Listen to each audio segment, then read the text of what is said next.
Perkenalkan, saya Rivaldo Siregar dengan NRP 31205010. Saya dari kelas 2 D3 ITA. Nah, pada kesempatan kali ini saya akan mempresentasikan ataupun menjelaskan hasil kerja saya mengenai laporan praktikum proses membangun form antarmuka menggunakan XJS versi 3.2.1. Nah, presentasi saya kali ini itu untuk memenuhi mata kuliah workshop aplikasi berbasis web. Nah, jadi langsung saja kita masuk ke penjelasan lebih lanjut.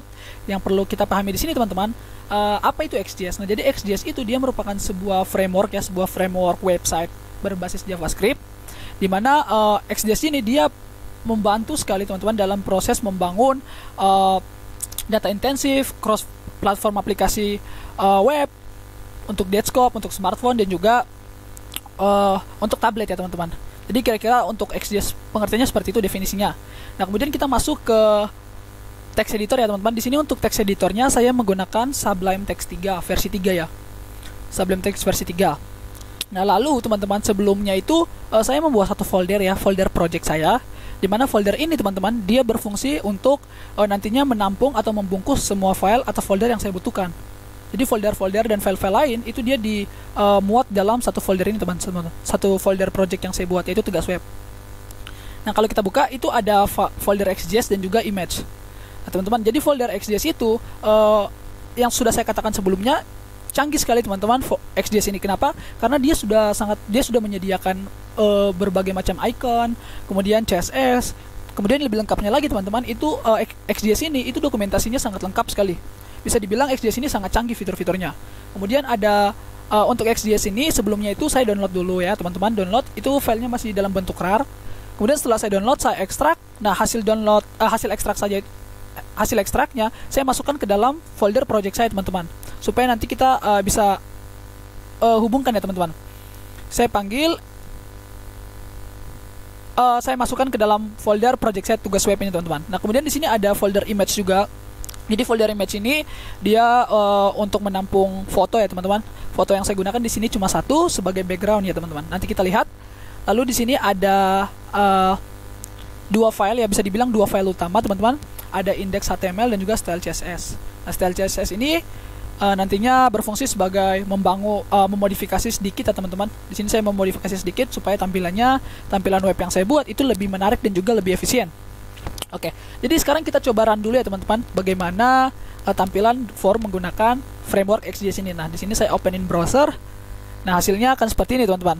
Nah, ini adalah tampilan form di mana saya menggunakan framework XJS. Kalau sebelumnya kita menggunakan jQuery, kali ini kita menggunakan XJS. Nah, di sini ada labelnya ya teman-teman, labelnya pendaftaran anggota perpustakaan. Lalu di sini saya buat sedikit bordernya ya teman-teman agar lebih lengkung. Nanti saya jelaskan di style CSS ya. Di sini kita lihat lagi ke bawah itu ada field nama lengkap. Kemudian ada anchornya di sini saya buat ya teman-teman. Lalu nomor telepon, tanggal registrasi, email, status, dan alamat lengkap. Nah, jadi angkarnya ini maksudnya 95% ya teman-teman, saya sesuaikan dengan kebutuhan website saya. Jadi untuk form ini teman-teman itu saya ambil sampelnya dari XJS teman-teman. XJS sampel itu sudah tersedia lengkap sekali fitur-fiturnya dengan berbagai icon. Nah, di sini saya ambil lalu saya sedikit modifikasi teman-teman. Saya modifikasi. Jadi teman-teman bisa mengambil berbagai macam jenis teman-teman, dari combo box ada, message box ada, lalu ada form juga ada di sampel. Di XJS sampel itu sudah ada semua teman-teman. Sekarang kita bagaimana bisa memodifikasi kemudian memasukkan scriptnya sesuai dengan kebutuhan website yang ingin kita bangun. Nah, di sini saya untuk form pendaftaran anggota perpustakaan ini saya buat seperti ini teman-teman, di mana ada field nama lengkap, nomor telepon, tanggal registrasi, ada email juga, ada status, dan juga alamat lengkap. Dimana untuk tanggal registrasi ini teman-teman bisa perhatikan di sebelah kanan itu kalau kita throwback kembali atau kita ulas kembali pada praktikum sebelumnya kita ada ya teman-teman tampilan seperti ini. Nah, itu kita menggunakan date picker untuk di jQuery. Nah, tapi kalau di tanggal registrasi pada XJS ini saya menggunakan date field ya teman-teman. Sebenarnya sama juga ya teman-teman. Sama juga tampilannya juga sama. Nah, kemudian di sini ada email. Untuk emailnya juga ini sama ya teman-teman. Kemudian ada form validation juga. Apabila kita tidak menggunakan validasi email, maka dia akan keluarkan tampilan contoh ya, kalau saya input data seperti ini. Sebentar. Nah, saya input data pada field email seperti ini. maka dia akan menampilkan this file should be an email address in the format user at example.com. Jadi dia harus diinputkan datanya sesuai dengan format email. Jadi misalnya rrr@gmail.com. Nah, kalau seperti ini dia tidak akan memunculkan sebuah warning. Jadi ini valid ya teman-teman. Kemudian ada status di sini teman-teman, saya menggunakan combo box juga untuk nantinya user bisa menginputkan statusnya teman-teman. Ada mahasiswa atau pelajar, dosen atau guru, dan kemudian lainnya. Lalu ada alamat lengkap, kemudian ada dua button di bawah, yaitu daftar dan cancel. Nah, kemudian ini adalah backgroundnya ya teman-teman. Background yang saya gunakan itu dia masuk, saya ambil fotonya dari image ini teman-teman. Nah, nanti kita bahas ya. Oke, sekarang kita untuk tampilannya seperti ini. Lalu di sini juga saya perlu jelaskan juga teman-teman. Di sini saya sudah masukkan atau inputkan scriptnya untuk form validasinya teman-teman. Dimana kalau kita tidak mengisi setiap fieldnya itu, maka dia akan memunculkan sebuah warning ya teman-teman. Dimana dia akan mendeteksi sebuah field itu adalah blank atau kosong. Maka muncul warning this field is required. Jadi data ini harus diisi. Begitu juga dengan berikutnya ini kalau mahasiswa, dosen. Ini kalau kita kosongkan, lihat nanti dia akan muncul warning. Nah, begitu ya teman-teman untuk tampilan atau demo dari form menggunakan Next.js. Sekarang kita masuk ke penjelasan HTML-nya teman-teman. Nah, ini teman-teman kita masuk ke penjelasan. Di sini saya menggunakan saya membuat satu file baru ya, index.html. Nah, sebenarnya ini HTML pada umumnya ya, dibangun dengan HTML pada umumnya. Ada title ya. Titelnya ini saya buat tampilannya seperti ini biar lebih enak. Nah, untuk titelnya itu pendaftaran anggota perpustakaan, dia akan menampilkan tampilan pada tab ya teman-teman. Lalu di sini saya menggunakan link rel atau elemen link, di mana link rel ini dia berfungsi untuk membuat hubungan teman-teman, antara file index.html ini dengan file eksternal atau file lainnya, di mana file lainnya yang terujuk itu adalah file dari XJS-nya teman-teman. Di sini XJS, resource CSS, dan all.js. Nah, untuk setiap file ini teman-teman dia dimuat di dalam satu folder yang namanya XJS. Nah, XJS itu dia ada pada folder dari ini teman-teman. Jadi dia langsung diakses atau mempunyai hubungan. Nah, begitu juga teman-teman, selanjutnya itu ada folder elemen script maksud saya. Jadi elemen script itu kita tahu bahwa dia berfungsi untuk kita menyisipkan sebuah script ya. Namun di sini kita bisa dibilang kita merujuk ya teman-teman. Kita membuat script yang kita merujuk file eksternalnya teman-teman, di mana atribut yang kita gunakan adalah source. Nah, untuk file yang dirujuk, folder yang dirujuk itu merupakan folder XJS. Kemudian di dalamnya itu ada macam-macam ya teman-teman, ada adapter, xbase.js, ya dan lain-lain. Begitu teman-teman. Nah, kemudian di sini itu setelah itu ada div ya teman-teman, div class. Div class ini dia akan membungkus sebuah script ya teman-teman. Jadi script ini itu script yang saya modifikasi teman-teman dari XJS sample. Jadi ada label align-nya teman-teman. Di sini saya buat top supaya teman-teman ketika fieldnya labelnya ini dia berada di atas. Kalau saya buat misalnya ininya center,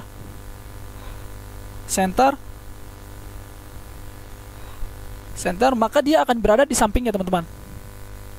Nah, dia akan berada di sampingnya seperti ini. Nah, dia akan berada di sampingnya anchor-nya teman-teman. Kalau saya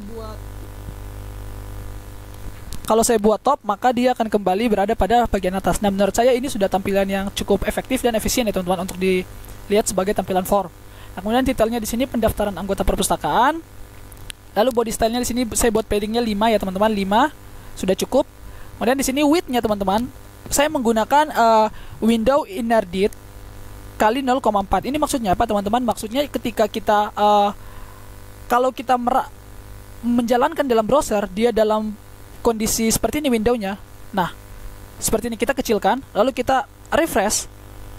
Nah, dia akan mengikuti tampilannya sebanyak ini teman-teman, dikali 0,4 lebarnya teman-teman. Nah, kalau saya refresh lagi, nah dia akan kembali. Dia akan mengikuti tampilan dari desktop ya teman-teman, desktopnya. Lalu di sini ada items ya, layoutnya kolom, bordernya false. Lalu di sini ini adalah sampel form yang saya ambil dari XJS sample ya teman-teman.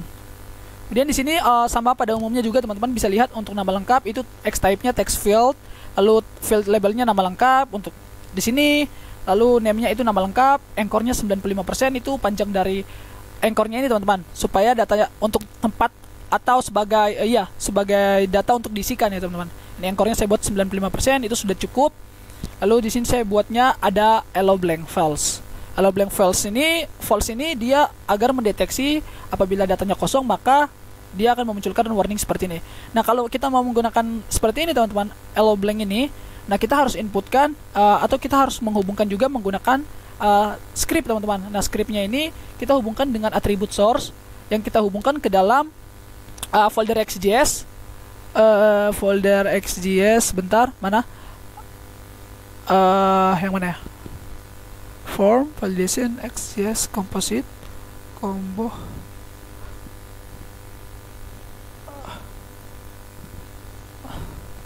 Nah, kalau kita mau menggunakan allow blank itu teman-teman, kita harus hubungkan dengan atribut source, di mana untuk folder yang dituju adalah XJS, example, form, lalu advanced vtype dengan ekstensi JavaScript. Nah, seperti itu. Lanjut lagi, sebenarnya semua filenya sama ya. Untuk tanggal registrasi di sini yang berbeda ya teman-teman. Di sini saya menggunakan X type-nya data field, lalu name-nya regisdate, lalu anchor-nya 95% sama juga. Tapi yang saya panggil di sini itu ada yang saya panggil di data di script-nya supaya dia menampilkan seperti ini ya teman-teman. Lalu untuk emailnya juga sama. Untuk emailnya juga sama. Di sini untuk status dulu ya, kita ke status dulu. Untuk statusnya di sini saya buatnya dia memakai combo ya teman-teman, combo supaya dia akan menampilkan 3 pilihan seperti ini. Jadi saya menggunakan combo, lalu saya panggilnya di sini teman-teman, ada combo di sini. Nah, ini saya panggilnya combo. Nah, seperti itu. Lalu di sini ada nomor telepon juga, nomor telepon, anchor-nya 95% semua sama. Kemudian ada email juga. X type-nya text field, field labelnya email, lalu feed type-nya email juga. Jadi formatnya itu harus email teman-teman. Kalau selain dari itu maka dia akan memunculkan warning.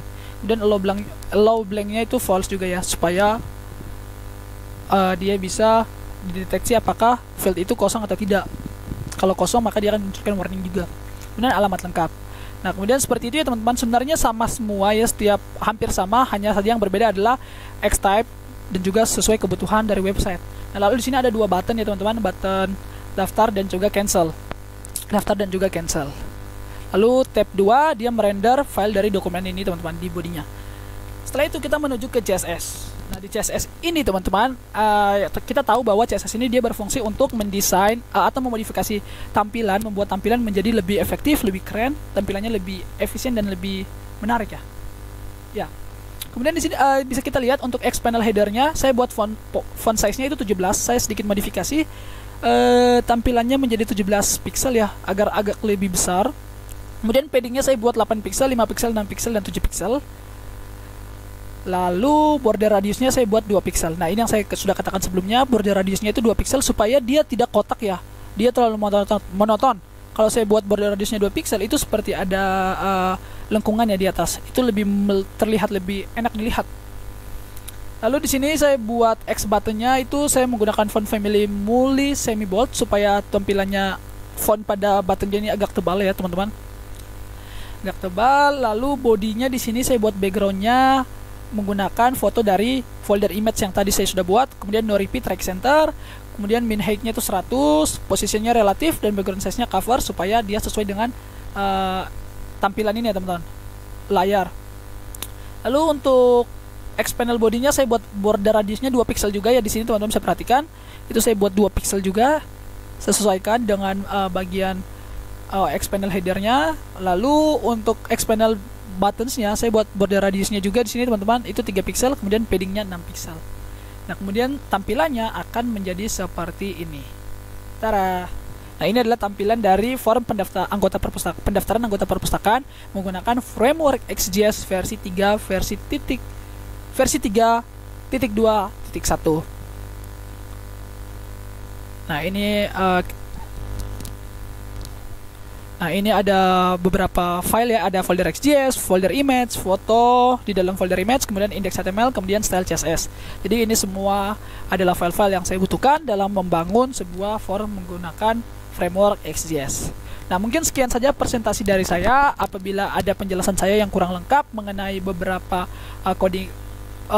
codingan ya teman-teman, beberapa code pada index.html dan juga style CSS, mohon dimaklumi. Dan apabila ada penjelasan saya yang mungkin keliru, mohon dimaklumi juga ya teman-teman. Sekian dari saya, kurang dan lebihnya mohon dimaafkan. Sekian dan terima kasih.